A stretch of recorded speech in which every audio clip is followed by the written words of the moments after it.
আপনারা দেখতে পাচ্ছেন এই গাড়িটির পেছনে ব্রেকের রডটি ভেঙে গেছে। তো এটা পার্টসের দোকান থেকে নতুন নিয়ে আসতে হতো, কিন্তু আমরা পার্টসের দোকানে রডটি এই মুহূর্তে পাচ্ছি না। সেই জন্য আমরা আলাদা একটা জোগাড় লাগাবো। তো আমরা এই যে একটা পুরাতন ব্রেকের কেবল নিয়ে নিয়েছি। ব্রেকের যে ডগের অংশটি থাকে আমরা এটাকে কেটে নেব, কেটে এটার সঙ্গে জয়েন করব।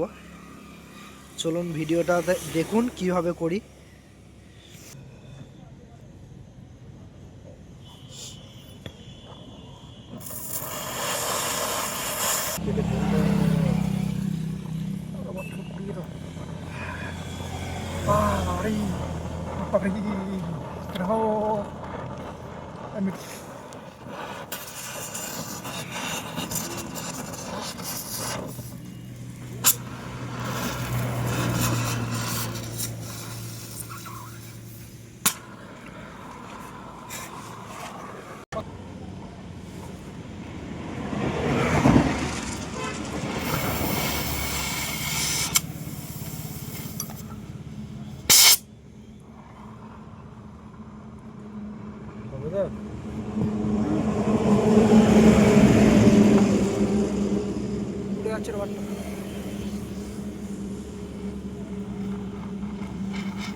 চলো ব্রেকটা টেপো দেখি।